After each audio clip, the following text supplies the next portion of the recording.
Olá, Macagui. Hoje trago aqui um amigo muito especial, um baiano de gema, um baiano que conquistou o mundo, conquistou o Brasil e do Brasil para o mundo, África, América Latina, Europa, Ásia. A marca deste baiano é uma marca indelével em todos os continentes do mundo. E trago aqui uma pessoa que pode mudar a vida e o estado de ser de muita gente, através da sua profissão, a arquitetura. Porque a arquitetura é um ato que interage com as pessoas, as suas necessidades, as suas vivências, os seus desejos, os anseios, tudo isso em harmonia com o mundo, com a natureza e com tudo aquilo que Deus nos deu. Estou a falar de Sidney Quintela. Olá, Sidney. Como é que está? Olá, Daniel. Obrigado pelas suas palavras. Agradeço muito o convite de poder falar um pouco consigo e, sobretudo, para esse grupo incrível de pessoas que compõem aí o grupo dos Macagues. Eu vi essa ideia nascer e acho que acaba por ser uma contribuição significativa para o desenvolvimento das pessoas que convivem e que podem, de alguma maneira, assistir a esse conjunto de conhecimento que o Daniel David vem colocando nessa mídia de uma forma construtiva, educativa e prática ao mesmo tempo. Eu acho que é uma iniciativa muito louvável e eu me sinto orgulhoso e honrado por fazer parte e receber esse convite desse grande amigo de muitos anos, que é o Daniel David. Muito obrigado, Sidão. Muito obrigado. Sidney, até usei a expressão Sidão, mas posso usar, porque somos grandes amigos, é da vida, é assim como lhe trato. Por favor. Sidney, aqui em Moçambique, o Sidney deixou aqui um legado e uma marca muito importante. O seu mestrado em Portugal baseou-se num plano urbanístico muito interessante sobre o nosso país, principalmente de 2 distritos do norte. O Sidney lançou o seu projeto de arquitetura há 22 anos. Já passa muito tempo. E em 22 anos já tem cerca de 1.500 projetos elaborados. 1.500 projetos é um mundo que nunca acaba, Sidney. E a questão que eu coloco sempre que os macacos podem querer saber, quem é Sidney Quintela exatamente? Quem é este jovem que impacta o mundo e que revoluciona a vida, as alegrias, a harmonia de famílias através da sua profissão? Quem és tu, Sidney? Difícil até fazer essa autoavaliação, né? A nossa vida ela é vivida no dia a dia e as coisas vão acontecendo de uma forma bastante natural e acaba que nós não paramos para fazer essa autoanálise. É bem complicado fazer essa autoanálise, mas eu sou um homem, né? uma pessoa que acredita no ser humano, né? Eu sempre acreditei no ser humano e sempre fui muito curioso, sempre gostei de saber das coisas, de estudar um pouco sobre cada coisa, de conversar com as pessoas, de entender as diferenças, de saber as diferenças sociais, os hábitos, a cultura, as diferenças religiosas, entender essa diversidade, essa pluralidade que existe no mundo e que as culturas de cada lugar, de cada país, ou de cada cidade ou de cada vila traz as suas contribuições específicas. E esse entendimento e essa curiosidade por buscar esse entendimento faz com que eu me sinta um arquiteto, um urbanista e um ser humano que conhece um pouco do que existe no mundo e, de alguma maneira, colocar a serviço da qualidade de vida das pessoas a minha técnica, o meu trabalho. e esse meu conhecimento, através da arquitetura, levar isso, levar uma forma de viver melhor, levar uma forma de fazer com que as pessoas se relacionem de uma forma mais saudável e mais ordeira. E essa busca, ela faz com que a minha vida ela seja realmente muito dinâmica. Eu sou aquele sujeito que não despreza um bom desafio, seja ele qual for. Vamos desenvolver um trabalho na Zambésia, vamos desenvolver um trabalho na Austrália, vamos juntos. Mas sempre com esse olhar, com o olhar de fazer o melhor, de ser melhor do que eu fui ontem, de buscar ajudar as pessoas e a melhorar a vida das pessoas, resolver os problemas das vidas das pessoas através da arquitetura, do urbanismo e até da relação humana entre as pessoas, né? Porque eu acho que chega um momento que o trabalho que a gente faz na busca desse propósito, ele transcende a arquitetura, como o trabalho do Daniel David em busca dessa colaboração contínua, incansável e direta com a comunidade que te cerca, transcende a tua profissão de empreendedor, de empresário, do homem da mídia, da comunicação. Ela transcende a isso tudo. Transcende porque você tem um objetivo, porque você tem um ideal, porque você quer a mudança, não é? E você quer a mudança por quê? Porque você conhece a realidade. Então, acho que o ponto de partida é conhecer a realidade, é saber o que existe, saber de onde nós viemos, as influências que tivemos e perceber o mundo em outros prismas.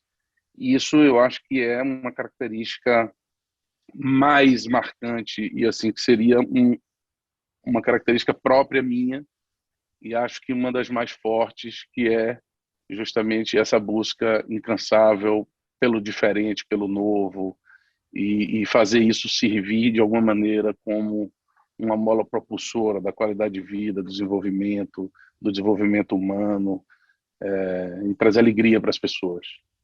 Sidão, a sua área é uma área muito especial. É especial porque interage com pessoas e cada indivíduo é um ser único e irrepetível. Não há seres humanos iguais.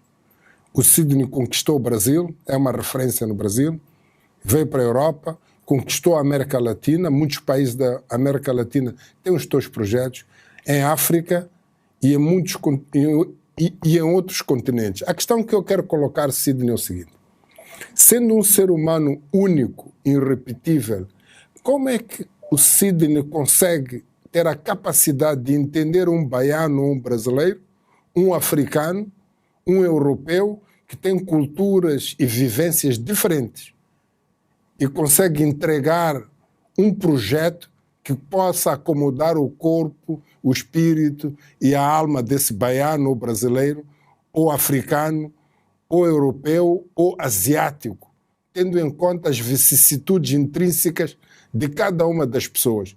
E sabendo, volto a repetir, seres humanos únicos e irrepetíveis. É um desafio gigantesco.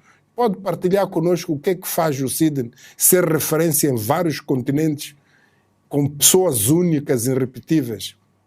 Eu costumo dizer para os meus colaboradores, para os jovens arquitetos que entram e que vêm trabalhar comigo, amigos e discussões, que nós, arquitetos, temos que ser, antes de ser arquitetos, temos que ser humanistas. Nós temos que entender de gente. Nós temos que saber fazer a leitura correta das pessoas, das necessidades dessas pessoas, e temos que, sobretudo, respeitar a cultura, a crença e a forma de estar de cada pessoa.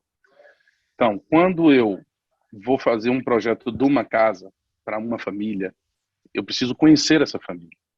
Eu preciso saber as necessidades dessa família. Eu preciso saber como eles vivem, como eles gostam de viver, o que eles precisam para serem felizes, como eles se relacionam entre si, como eles se relacionam com a família mais alargada, como eles se relacionam com os amigos e como eles se relacionam com o resto da cidade. Então, tendo essas informações, eu consigo desenvolver um projeto sob medida que vai atender os anseios daquela família e propor uma qualidade de vida maior para essa família. Então, essa leitura da pessoa da família, ela é inerente a essa profissão. Óbvio, existem alguns profissionais que têm mais capacidade de fazer essa leitura de forma mais acertada e até mais rápida. Existem outros profissionais que precisam de mais tempo para fazer essa leitura. Existem os profissionais que não têm a capacidade de fazer essa leitura.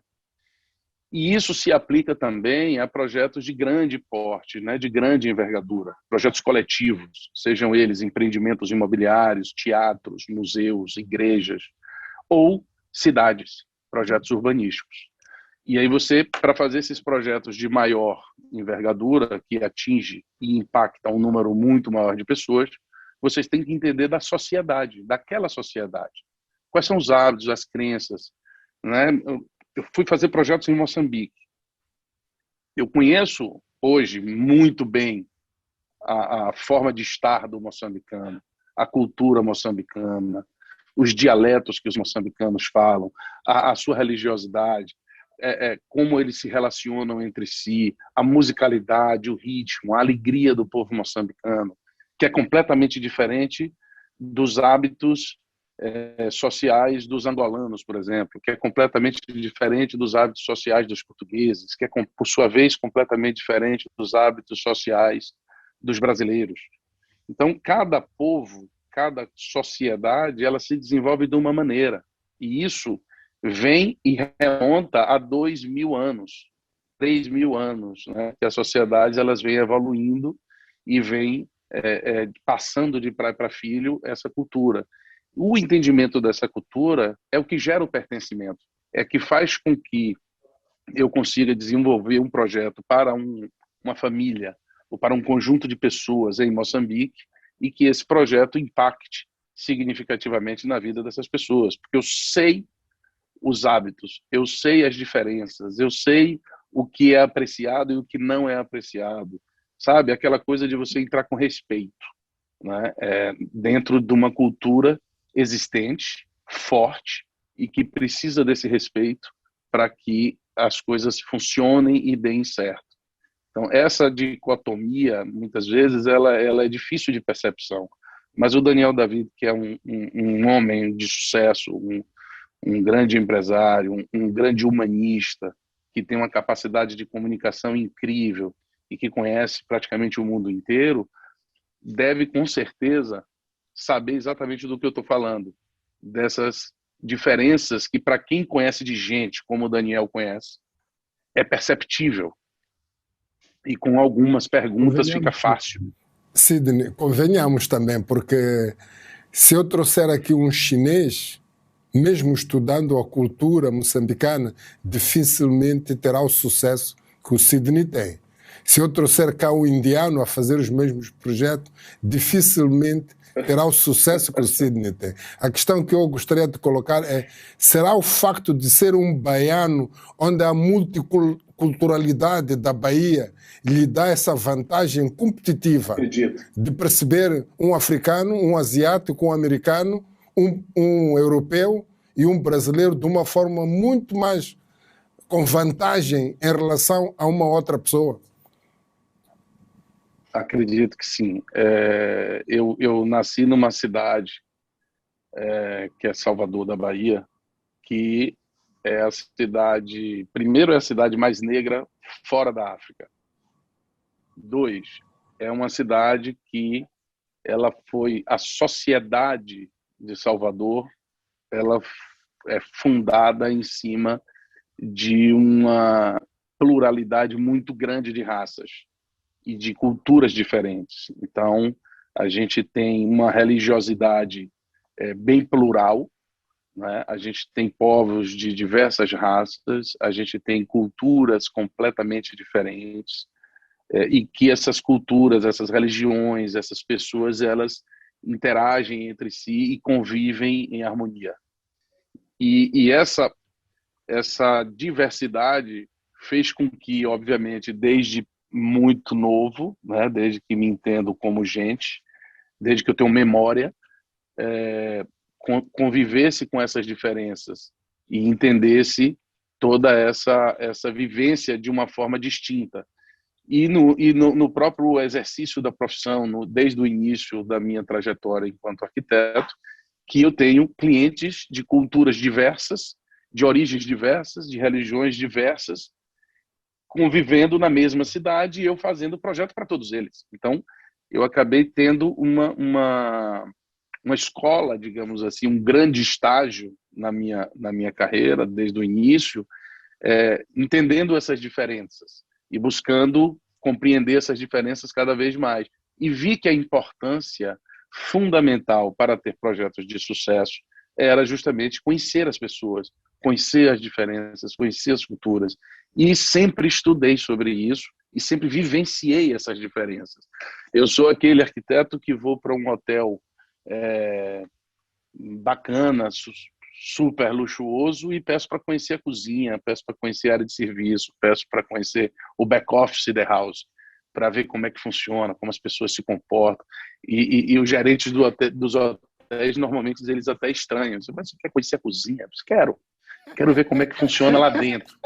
Então, eu sou assim, super curioso. E isso eu acho que traz esse background. É como eu fui aí a primeira vez que eu fui em Moçambique, que eu conheci a STV, eu fui conhecer a técnica, eu fui conhecer o backstage do estúdio. Eu tenho esse hábito, né? Que para mim é super engrandecedor e cada dia eu vou vendo mais coisas. E eu lembro que eu fiz uma certa feita, um projeto para um grande cantor brasileiro chamado Caetano Veloso. Acredito que a turma em Moçambique conhece. E Caetano estava, na altura, fazendo 60 anos. E um dia eu estava lá na casa dele, e ele na rede, em frente para o mar, se balançando, e olhou para mim e disse: eu era um jovem, né? E ele disse: Sidney, o que é que lhe inspira para ser arquiteto? De onde você tira essas ideias? Aí eu digo: opa, eu vejo tudo, eu sou curioso, eu olho, eu gosto de ver, eu gosto de conhecer. Aí ele: é verdade. Eu, como sou compositor, eu leio. Eu gosto de ler muito. Quanto mais eu leio, melhor eu escrevo. Eu falei: pois, quanto mais eu vejo e quanto mais eu converso com as pessoas, mais eu enriqueço o meu vocabulário, né, enquanto arquiteto. Isso é muito bom. Sidney, já para provocar também, se fosse a mencionar 3 projetos brasileiros, 3 projetos em Portugal, 3 projetos em África, quando digo Portugal, Europa, que pode partilhar com Macag como impressão digital que vai ficar por muitos anos, que deixa aquele projeto, chama Sidney Quintel. Quais são os 3 projetos que tem no Brasil? De tantos que já fez na Europa e também na África. É um pouco difícil, né? Porque o melhor projeto é sempre aquele que a gente ainda não fez. Nós estamos na busca desse melhor projeto. Mas assim, no Brasil... Tirando os residenciais,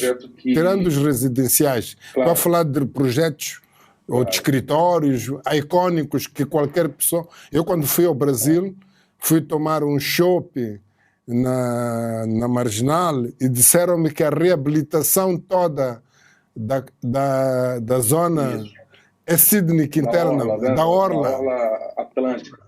Tá.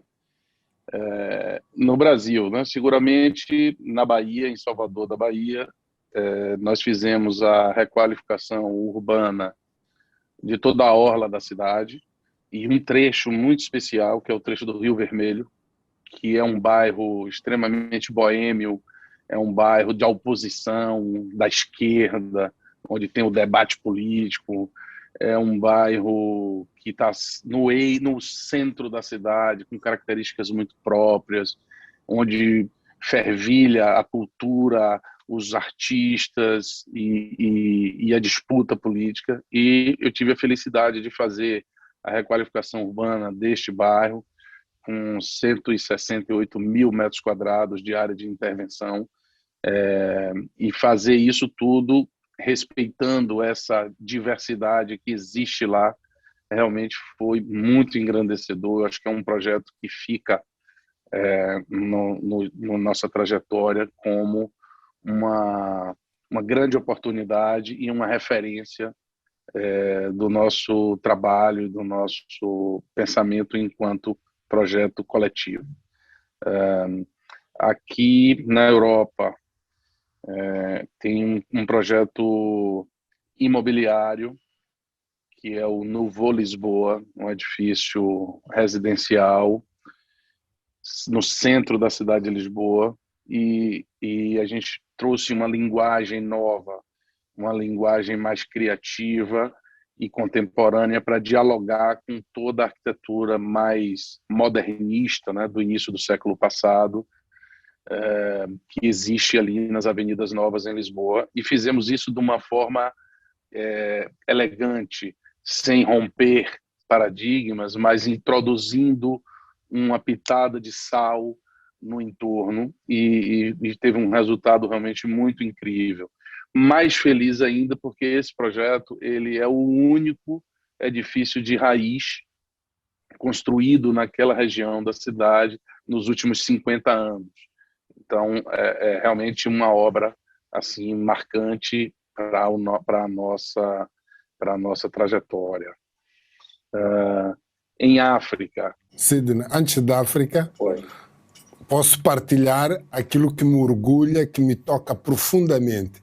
É eu estar a ver um spot a passar, alguém a beber uma cerveja e eu perceber que ali em Lisboa, naquele restaurante icônico, onde os grandes jogadores como Cristiano Ronaldo e os outros estão a tomar uma cervejinha, em quem fez a requalificação do hotel do Tivoli Lisboa lá, chama-se Sidney Quintela, lá em cima. Pode falar um pouco sobre esse projeto? Verdade. Ali nós recebemos um desafio grande do Tivoli, que era criar realmente uma atratividade no 12º piso, né, onde as pessoas não passam na rua e veem. Então a gente tinha que criar uma coisa que tivesse uma alma tão forte que fosse capaz de atrair as pessoas e que as pessoas que lá fossem iriam passar isso adiante e as outras pessoas iam ser convidadas aí. E nós criamos um projeto icônico, realmente, com inspiração no livro O Grande Gatsby. É um livro que retrata um pouco desse momento, né, 1920, 1928, nos Estados Unidos, e fizemos uma inspiração naquele ambiente lúdico, cosmopolita, retratando o Grande Gatsby. E a partir daí a gente trouxe árvores, vegetação nativa, vegetação tropical, misturamos tudo isso com um projeto luminotécnico muito dramático, quase teatral, com um conceito integrado com a gastronomia e com a sonorização do ambiente, para criar realmente um ambiente único, inusitado e criar uma experiência. Que as pessoas que vão lá, elas sentem uma experiência. Essa experiência, ela não é só arquitetura, ela é sensorial.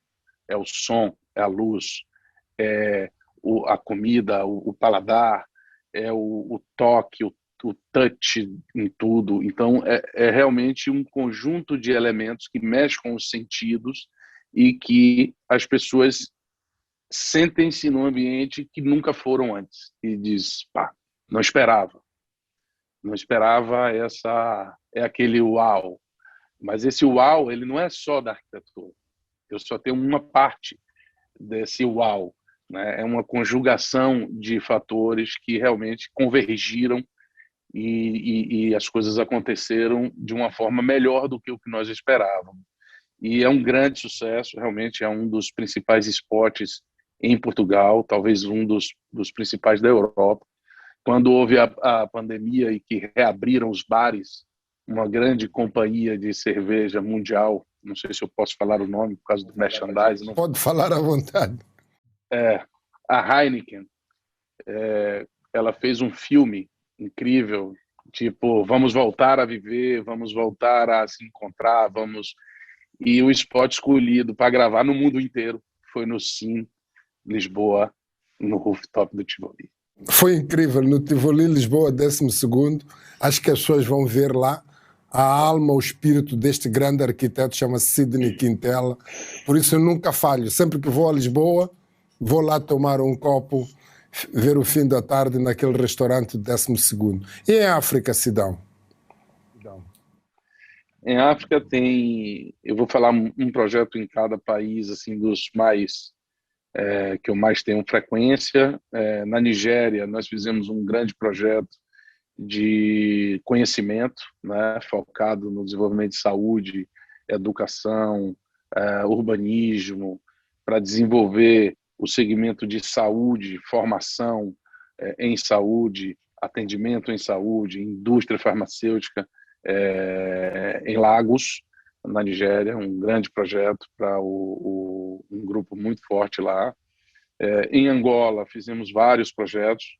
O projeto assim que mais representa a nossa passagem por lá é um empreendimento na Talatona, em Luanda Sul, chamado Nobles. É um empreendimento bem grande, com 18 edifícios, uma área de convivência social bem grande, lazer, entretenimento, tudo, prática de esporte, wellness, lifestyle. Então, foi um dos primeiros projetos imobiliários dessa região, né, da Talatona, que foi a nova Luanda, digamos assim, logo após o final da guerra. Então, esse foi um projeto bastante relevante assim para o nosso escritório. E em Moçambique, aí eu tenho muitas coisas que me orgulham, né? Desde dos projetos desenvolvidos para Nauela e Iapala, ali no norte, né?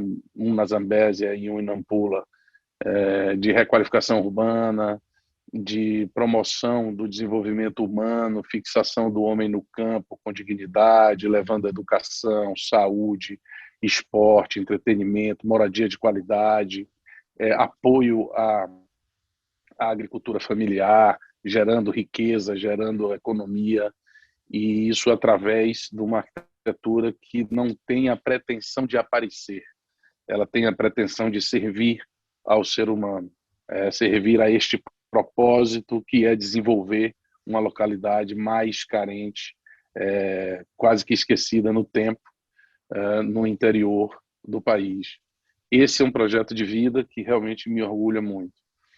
Depois nós temos na Catembe um grande projeto que está em construção, né? Já tem uma parte construída, que é a Arena 3D, a nova sede do Grupo Soico, a STV, a SFM, e todas as empresas do Grupo Soico, que realmente faz a diferença no desenvolvimento social, com um olhar muito grande sobre a educação, sobre a divisão de riqueza, sobre o desenvolvimento humano do país. Haja visto todos os projetos nesse sentido que o grupo proporciona e encampa e faz, como Mosefo, Mostec, Mosgrow e por aí afora. E eu acho que esse vanguardismo ele faz com que qualquer projeto, por menor que seja grande. E os frutos que saem dali, eles transcendem ao físico. E para mim é uma felicidade incrível, né? Primeiro, ter a oportunidade de participar de alguma maneira dessa iniciativa. E segundo, ter a oportunidade de conviver com uma equipa, né? Com um time super qualificado, atencioso, educado e profissional, que estão ali à volta e dentro desse grupo, né? Desde de todos os motoristas que nos conduzem a seu Daniel David, que tem uma cabeça iluminada e faz com que essas coisas acabem por se realizar. Então, esses projetos em Moçambique são assim projetos que me enriquecem muito, e eu sempre, quando eu falo de Moçambique, é sempre com um carinho muito maior do que outros países, porque realmente eu não sei porquê, mas eu tenho uma afetividade muito grande, eu tenho um sentimento de pertencimento. Eu me sinto em casa, me sinto bem. Eu acho que isso também faz parte dessa investigação eterna de como vivem as pessoas e do comportamento das pessoas e essa contribuição. Acho que eu sou um homem melhor, um ser humano melhor e um arquiteto melhor, porque nos últimos 20 anos, um pouquinho mais de 20, né? Nós já vamos aí a quase 20 anos, eu tenho tido a felicidade de conviver com todas essas pessoas e com todas essas formas diferentes que cada um tem de responder a mesma pergunta. Sidão, para ser o que é hoje, é porque nasceu de algum lugar, já falamos, cresceu numa família. Fala-nos um pouco da sua família, os teus pais tiveram alguma influência neste Sidney que nós conhecemos? Qual foi o papel dos seus pais na sua formação como homem? Daniel, eu nasci em 1974, né? Os meus dois pais, minha mãe e meu pai, ambos eram contabilistas. Quando eu tinha 3 anos, o meu pai faleceu e eu fui criado, né, eu e meus irmãos, pela minha mãe. E imagine, em 1977, no interior do Brasil, o que era uma mulher como chefe de família com 4 filhos para criar, né? Enfrentando todo o preconceito por ser mulher, por ser uma mulher profissional liberal. E minha mãe, por opção própria, não se casou novamente e levou a vida e criou os filhos com dignidade, com honra, mas sem grandes confortos do ponto de vista econômico. Mas priorizou a nossa educação, né? Então, eu tive uma boa educação em casa, pelo exemplo de luta, de resignação, de coragem e de honestidade, e tive uma boa educação proporcionada pela minha mãe. E assim, do ponto de vista de arquitetura, não houve uma influência porque eu não tinha ninguém na minha família que era desse segmento, nem da engenharia, nem da arquitetura, nem das artes. Foi uma opção, acho que eu sempre gostei muito realmente de desenho, de pintura, e sempre tive um pé na arte, né? Então, na infância e na adolescência, na juventude, eu fiz 9 anos de teatro, então eu sempre tive uma relação forte com a parte cênica, e sempre gostei muito de desenho, de pintura, de música. Então, isso me levou para uma escolha de uma profissão que tivesse uma ligação com as artes, sobretudo com o desenho. E acabei optando pela arquitetura por afinidade, realmente.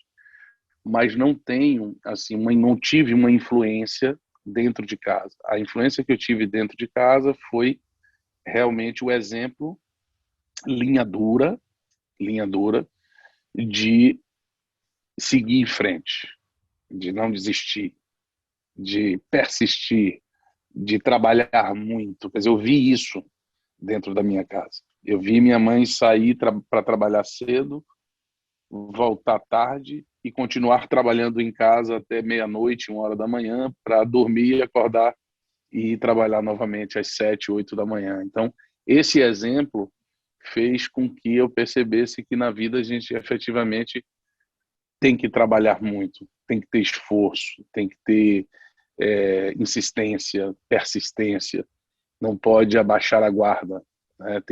É o exemplo do título da Champions League do Real Madrid, não baixou a guarda e ganhou esse ano a Champions League, exatamente por isso, né? Tinham concorrentes talvez até mais fortes, mas eles estavam prontos para ganhar. Mas também acho que o que acabou de falar mostra claramente, Sidney, que a tua mãe, naquilo que eu conheço de Sidney, aprendeu dela esta questão de não aceitar o mais ou menos. Esse, posso chamar o perfeccionismo que o Sidney tem, ou é bom ou não é bom. Quer dizer, ou é sim ou é não. Exatamente. Isso vem da tua mãe, daquilo que eu ouço. Não existe o mais ou menos, né? Não existe o mais ou menos. As coisas ou elas estão certas ou elas estão erradas. Né? Não pode. Uma mulher ela não fica meio grávida. Ou ela está grávida ou ela não está grávida. Então as coisas na vida são assim. Ou está bom, ou está incrível, ou não presta, ou não está bom. Vamos fazer de novo. Então essa persistência é que faz a diferença entre o Cristiano Ronaldo e o Neymar.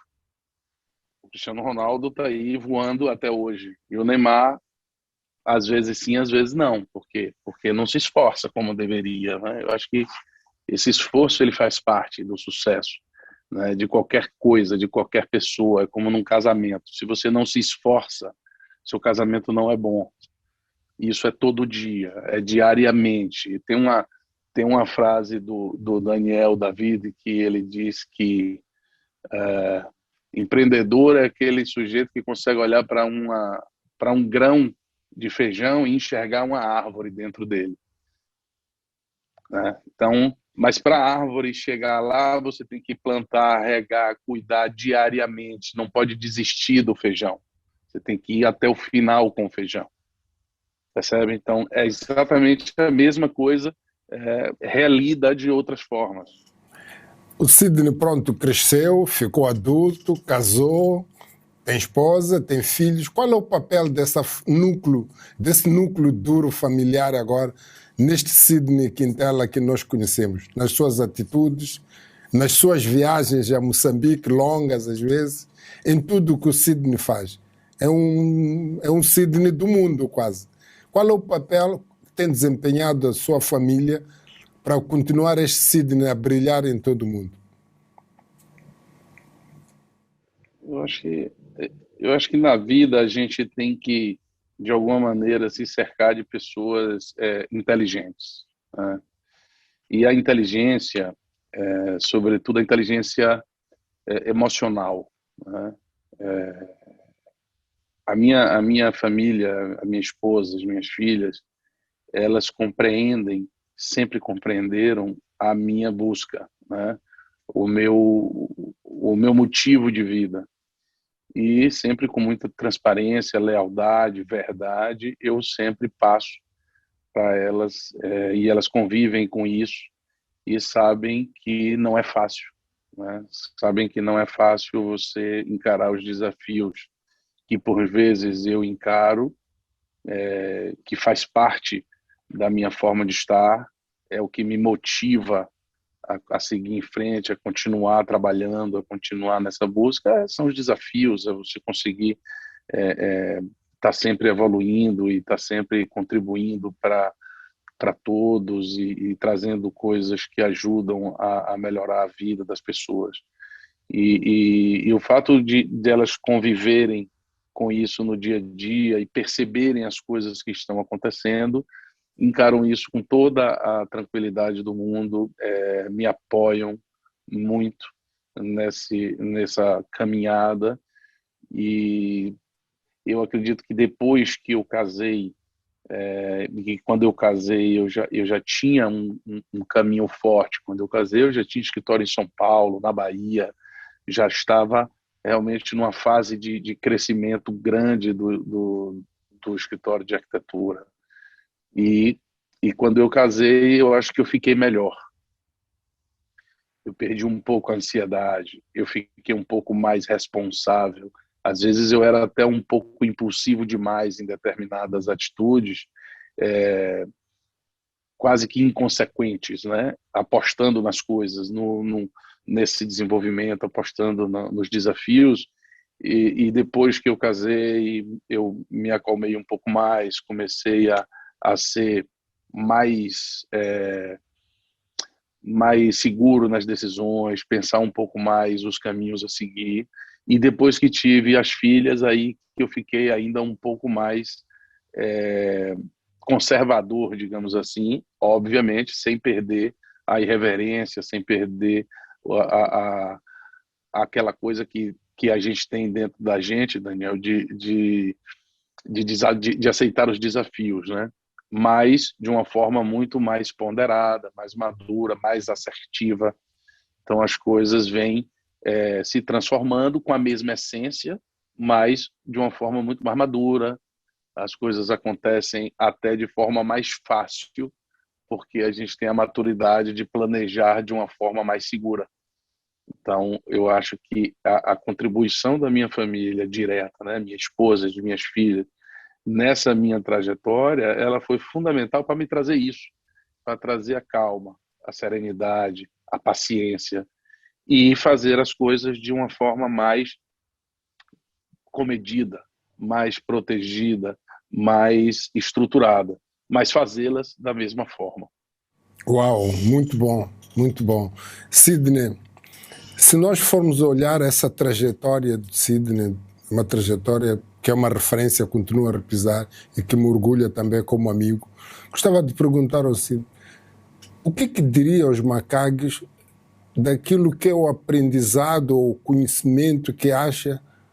Obviamente, nem tudo é um mar de rosas. Há desafios, há problemas e que o Sidney ultrapassou.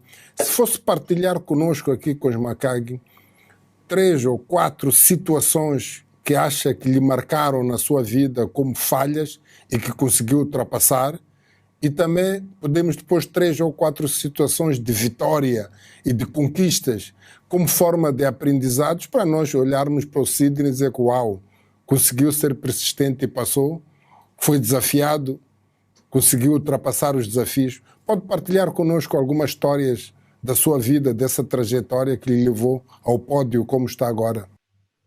Bom, primeiro, as falhas, né? Falhar é humano. Todos nós falhamos. Quem arrisca, falha. Né? Se você não anda, você não toma a topada. Se você não anda de bicicleta, você nunca cai de bicicleta. Ou seja, tudo na vida tem riscos e as falhas elas são humanas e acontecem. E é bom que elas aconteçam, porque com cada falha que você se depara e ultrapassa, você aprende aquela lição. Uma falha assim que eu acredito que seja as que mais me incomodaram, eu sempre fui uma pessoa muito leal. O Daniel me conhece e sabe que eu sou leal, eu sou reto. Eu, quando me comprometo com uma coisa, eu procuro fazer aquela coisa. Isso fica um conselho aqui para os macagues. Eu aprendi com meu sogro, que é um grande empreendedor de sucesso, que nós não somos obrigados a combinar nada com ninguém. Mas se a gente combinar, temos que cumprir. É um compromisso, a gente não pode falhar. Então, assim, muitas vezes eu confiei demasiadamente em algumas pessoas, sejam amigos, sejam clientes, sejam... E todas as vezes que eu confiei cegamente, deu errado. Mas deu errado não por as pessoas não serem leais ou não serem sérias o suficiente, mas eu fiz muitas coisas no fio do bigode. Eu não sei se tem essa expressão em Moçambique, mas no fio do bigode, na palavra vamos fazer assim, nos comprometemos em conjunto e houveram situações que, ao chegar ao sucesso, as pessoas não se lembraram rigorosamente de como tinham sido os entendimentos e os acordos. Então, sugiro e aconselho que sempre que se faça um acordo, escreva da forma mais clara possível e formalizem isso, para que não haja o constrangimento da discussão futura. Sempre é bom formalizar as coisas. botar escrito e ficar a coisa assente. E eu algumas vezes não fiz, mas acontece. Então isso é realmente muito, muito ruim. Demais assim, eu não me lembro de nada que tenha acontecido nesses últimos 23 anos e que eu não tenha conseguido dar a volta, ultrapassar e seguir em frente, e que me marcou me marcaram como coisas de, vamos lá assim dizer, de insucesso num determinado projeto, num determinado objetivo. Realmente não me lembro, até porque, Daniel, eu sou aquele sujeito que não desiste, né? E eu acho que você só perde quando você desiste. E se eu não desistir, eu não perdi, né? Eu tenho processos que eu arrasto há 5 anos, processos que eu digo assim, projetos, né? Que você vai e vai tentando fazer, e vai por um lado e não dá certo, e vai por outro, não dá certo, encontra barreiras, encontra dificuldades, entraves, e eu vou seguindo em frente até o momento que acontece. Então, se eu não desistir de determinados projetos que ainda não aconteceram, eu ainda estou atrás deles, né? Eu ainda estou na busca, eu ainda estou no campo da batalha e não pretendo desistir também. Então, assim, não tenho aquele sentimento de perdi, não deu certo. Não, vai dar certo, porque a gente vai achar os caminhos para que dê certo sempre. Se não der na plenitude, vai dar uma parte, depois vai mais uma parte. As coisas, elas são, nem sempre elas são como a gente quer, mas muitas vezes você conseguir realizar as coisas, mesmo que seja em parte e não no todo, você está conseguindo levar aquilo adiante, né, para a sociedade. E dentro desse prisma, né, dessa perspectiva, eu realmente não conheço a adversidade total de não deu certo, deu um grande problema, tivemos uma grande perda. Não. A única grande perda que eu tive até hoje foi a morte do meu pai, mas que também eu não convivi com ele. Eu não tenho esse sentimento grande de perda porque não houve tempo suficiente para que houvesse memória. Já do ponto de vista de coisas, já num âmbito mais positivo, eu acho que os macaques, né, eles devem ser formatados para o desafio, né? Devem ser formatados para olhar o grão de feijão e enxergar uma árvore e fazer aquilo dar certo com os seus meios, né? Com criatividade, com união. Acho que ninguém faz nada sozinho. As pessoas, elas precisam estar juntas, né? Ninguém é bom em tudo. Cada um tem a sua expertise, tem o seu know-how, tem a sua aptidão. E a soma dessas aptidões, dessas expertises, é quem fazem as coisas acontecerem, né? É o time. Você não precisa ser sócio de ninguém, você não precisa mais estar juntos. As parcerias, elas existem para isso, né? Eu faço bem uma coisa, Daniel faz bem uma coisa, e as duas coisas, elas se complementam e a gente consegue criar um projeto que sozinhos, individualmente, não conseguiríamos. Então, esse entendimento de que o teu parceiro, ele não é o teu concorrente, ele é sim o motor e a mola propulsora para que você consiga realizar grandes coisas. E isso é um grande mote que eu deixo nesse sentido, que é fazer com que a união aconteça, né? Se você quer, você tem que, para ir longe, você tem que ir em conjunto com outras pessoas e não sozinho. Sidão, é uma pessoa de fé? Sou. Eu não sou uma pessoa com uma religião determinada. Até por vir de uma cidade como Salvador, que tem uma miscigenação religiosa, um sincretismo religioso muito grande, Eu realmente eu acredito numa espiritualidade de uma forma muito clara, respeito todas as religiões e acredito que há, sim, uma força suprema que faz com que todo esse ciclo de vida, a lei de causa e efeito, né, funcione, mas sem um rótulo, se é o Deus, o Pai de Jesus Cristo, ou se é Oxalá, que é o grande orixá do candomblé, ou se é Jeová dos evangélicos, ou se é Maomé, enfim.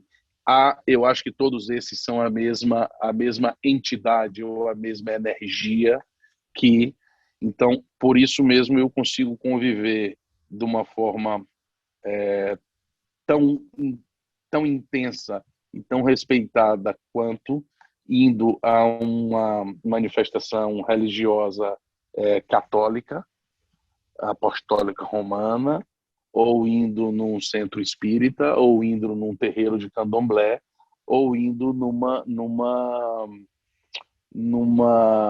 sessão de evangélicos. Porque, no meu entendimento, aquela energia ali é a mesma.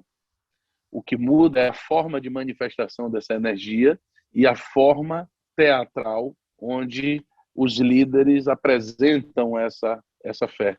Para mim, é tudo a mesma coisa. Então, eu consigo estar bem em qualquer um desses cultos, porque a fé é a mesma, né? Eu tenho esse entendimento dessa pluralidade.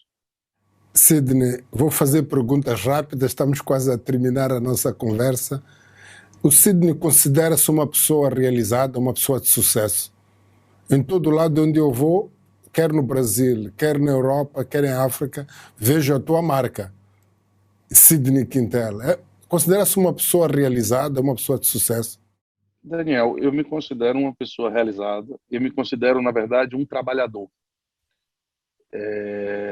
O sucesso, eu não sei te dizer nem qual é a tradução literal da palavra sucesso. O sucesso, ele não mexe comigo. Eu acho que os, eu não gosto muito desse rótulo, né? Eu acho que o sucesso é uma coisa para quem gosta de fugacidade. Eu acho que o sucesso ele é fugaz. Uma pessoa de sucesso hoje ela pode não ter sucesso amanhã. Isso desaparecer de uma vez por todas da memória das pessoas. Eu acho que eu sou um trabalhador, sou uma pessoa realizada, me orgulho do caminho que fiz até aqui, continuo nele querendo me orgulhar mais, mas não acho que seja uma coisa ao ponto de ter sucesso. Acho que o sucesso eu atribuo muito às pessoas que vivem com a busca de ser uma celebridade, sabe? É uma coisa muito mais que eu acho muito mais fugaz do que o trabalho de nós dois, cotidiano, terreno, que todos os dias tem que fazer novamente, entende? Se nós fôssemos, ou se eu fosse pedir aqui ao Sidney para que partilhasse conosco aquela que seria a mensagem de vida para deixar aqui para os 30 milhões de moçambicanos, 200 milhões de brasileiros ou os 10 milhões de portugueses, qual seria aquela grande mensagem que deixaria, tendo em conta a sua vida, a sua trajetória, a sua experiência e todo o conhecimento que desenvolveu? Uma mensagem curta, objetiva. Trate bem as pessoas. Seja um bom amigo, seja um bom pai, seja um bom filho, uma boa esposa. Trate bem, conquiste as pessoas. Conquiste as pessoas. Isso é fundamental. A gente está na vida com as pessoas. Conquiste as pessoas, entenda as pessoas, trabalhe para melhorar as pessoas. Quando você faz alguém feliz, seja como for, ou a ler um livro, ou a contar uma história, ou cantar uma música, ou ouvir um artista cantando, a pessoa fica feliz. É a geração de felicidade nas pessoas que estão à nossa volta é o que nos distingue dos demais. Nós vimos como fez falta a companhia das pessoas durante as quarentenas que enfrentamos em 2020. As pessoas, a gente vive para isso. Tudo é para as pessoas. Tudo. Muito obrigado, Sidney. Na conversa, eu gostava de abordar outros temas. Já nos conhecemos há muitos anos, mas esta é a primeira parte de uma segunda, terceira, ou a quarta ou a quinta parte que vamos ter para conversar. Espero lhe encontrar em breve aí em Lisboa, possamos estar juntos. E um abraço aí à sua família, aos seus colaboradores, a todos os amigos. Muito obrigado, Sidão. Eu que agradeço. Daniel, um grande abraço. Obrigado pela oportunidade. Estou à sua disposição, como sempre, para tudo que você precisar, porque lhe admiro muito. Você é um grande amigo e um ser humano muito caro para mim, pelo exemplo e pela troca de vida que nós temos tido até aqui. Só me engrandece estar cada vez mais próximo de você. Muito obrigado, Macagues. Este podcast é para partilhar. Aqui no link, partilhem com os vossos amigos, familiares. Ouçam a história deste homem que faz a diferença no mundo, usando o seu talento, que é a arquitetura, e que impacta vidas e famílias, impacta tudo aquilo que se move na Terra. Um grande amigo, Sidney Quintela. Até a próxima oportunidade. Um grande abraço a todos.